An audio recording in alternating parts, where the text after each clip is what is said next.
It was 2 days before the Passover and the festival of unleavened bread.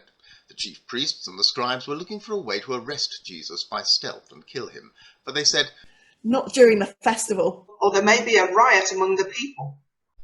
While he was at Bethany, in the house of Simon the leper, as he sat at the table, a woman came with an alabaster jar of very costly ointment of nard, and she broke open the jar and poured the ointment on his head. But some were there who said to one another in rage, Why was the ointment wasted in this way? For this ointment could have been sold for more than 300 denarii, and the money given to the poor. And they scolded her. But Jesus said, Let her alone. Why do you trouble her? She has performed a good service for me. For you always have the poor with you, and you can show kindness to them whenever you wish, but you will not always have me. She has done what she could. She has anointed my body beforehand for its burial. Truly I tell you, wherever the good news is proclaimed in the whole world, what she has done will be told in remembrance of her. Then Judas Iscariot, who was one of the 12, went to the chief priests in order to betray him to them. When they heard it, they were greatly pleased, and promised to give him money. So he began to look for an opportunity to betray him. On the first day of unleavened bread, when the Passover lamb is sacrificed, his disciples said to him, Where do you want us to go? And make the preparations for you to eat the Passover. So he sent 2 of his disciples, saying to them, Go into the city, and a man carrying a jar of water will meet you.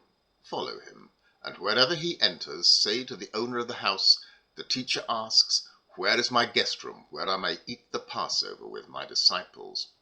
He will show you a large room upstairs, furnished and ready. Make preparations for us there. So the disciples set out and went to the city, and found everything as he had told them, and they prepared the Passover meal. When it was evening, he came with the 12, and when they had taken their places and were eating, Jesus said, Truly I tell you, one of you will betray me, one who is eating with me. They began to be distressed, and to say to him one after another, Surely not I. Surely not I. Surely not I. Surely not I.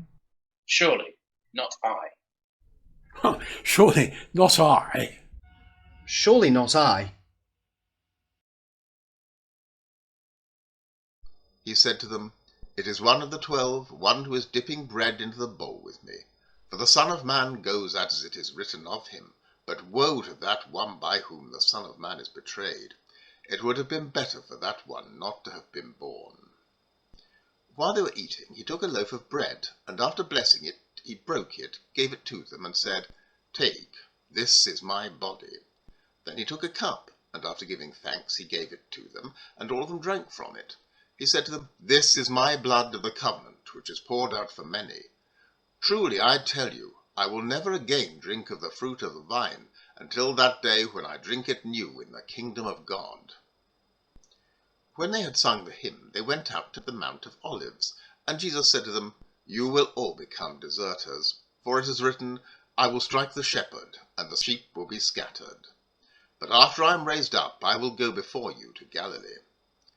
Peter said to him, Even though all become deserters, I will not.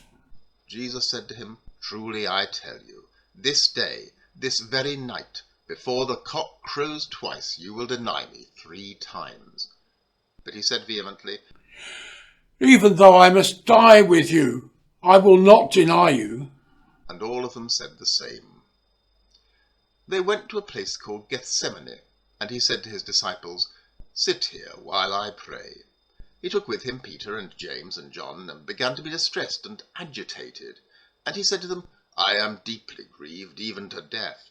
Remain here and keep awake. And going a little farther, he threw himself on the ground and prayed that, if it were possible, the hour might pass from him.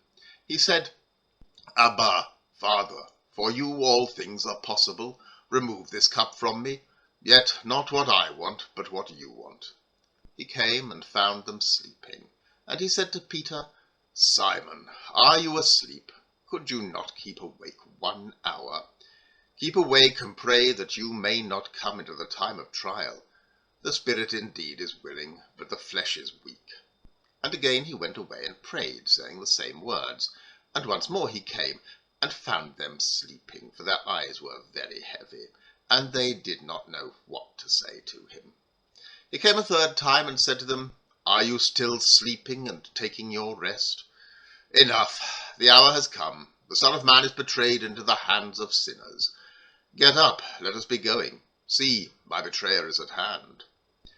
Immediately, while he was still speaking, Judas, one of the 12, arrived, and with him there was a crowd with swords and clubs from the chief priests, the scribes, and the elders. Now the betrayer had given them a sign, saying, The one I will kiss is the man. Arrest him and lead him away under guard. So when he came, he went up to him at once and said, Rabbi, and kissed him. Then they laid hands on him and arrested him. But one of those who stood near drew his sword and struck the slave of the high priest, cutting off his ear. Then Jesus said to them, Have you come out with swords and clubs to arrest me, as though I were a bandit? Day after day I was with you in the temple teaching, and you did not arrest me. But let the scriptures be fulfilled. All of them deserted him and fled. A certain young man was following him, wearing nothing but a linen cloth. They caught hold of him, but he left the linen cloth and ran off naked. They took Jesus to the high priest, and all the chief priests, the elders, and the scribes were assembled. Peter had followed him at a distance, right into the courtyard of the high priest, and he was sitting with the guards, warming himself at the fire. Now the chief priests and the whole council were looking for testimony against Jesus, to put him to death, but they found none. For many gave false testimony against him, and their testimony did not agree. Some stood up and gave false testimony against him, saying, We heard him say, I will destroy this temple that is made with hands, and in 3 days I will build another, not made with hands. But even on this point their testimony did not agree. Then the high priest stood up before them and asked Jesus, Have you no answer? What is it that they testify against you? But he was silent and did not answer. Again the high priest asked him, Are you the Messiah, the Son of the Blessed One? Jesus said, I am. And you will see the Son of Man seated at the right hand of the power, and coming with the clouds of heaven. Then the high priest tore his clothes and said, Why do we still need witnesses? You have heard this blasphemy. What is your decision? All of them condemned him as deserving death. Some began to spit on him, to blindfold him, and to strike him, saying to him, Prophesy! The guards also took him over and beat him. While Peter was below in the courtyard, one of the servant girls of the high priest came by. When she saw Peter warming himself, she stared at him and said, You also were with Jesus, the man from Nazareth. But he denied it, saying, I don't know or understand what you're talking about. And he went out into the forecourt. Then the cock crowed. And the servant girl, on seeing him, began again to say to the bystanders, This man is one of them. But again he denied it. Then after a little while the bystanders again said to Peter, Certainly you are one of them, for you are a Galilean. But he began to curse, and he swore an oath. I do not know this man you're talking about. At that moment the cock crowed for the second time. Then Peter remembered that Jesus had said to him, Before the cock crows twice, you will deny me 3 times. And he broke down and wept.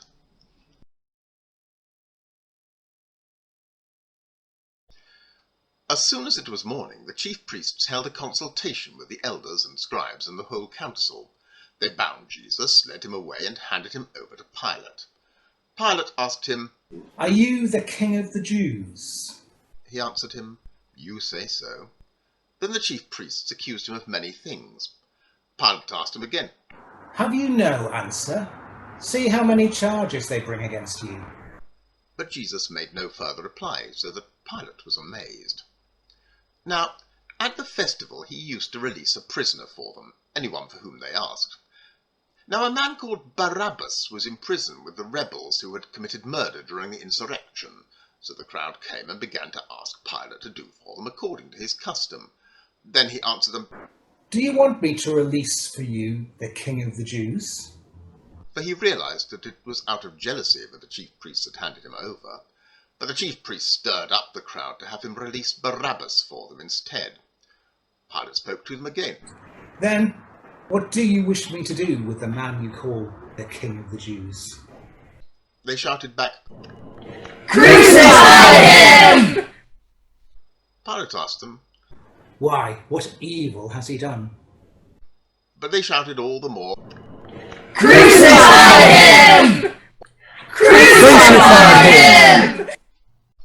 So Pilate, wishing to satisfy the crowd, released Barabbas for them, and after flogging Jesus, he handed him over to be crucified.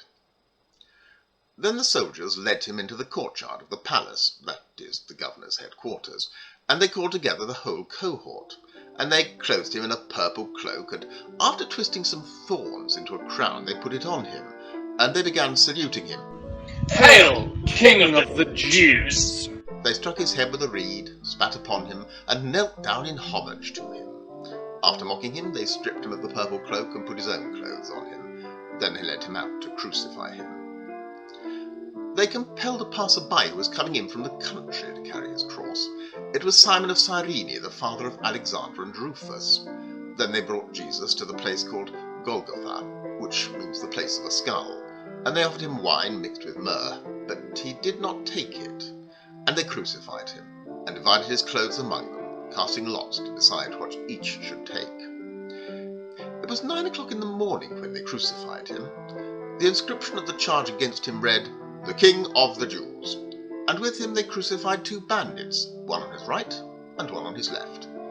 Those who passed by derided him, shaking their heads and saying, Aha! You who would destroy the temple and build it in 3 days? Save yourself and come down from the cross. In the same way, the chief priests, along with the scribes, were also mocking him among themselves and saying, He saved the others. He cannot save himself. Let the Messiah, the King of Israel, come down from the cross now, so that we may see and believe. Those who were crucified with him also taunted him. When it was noon, darkness came over the whole land until 3 in the afternoon.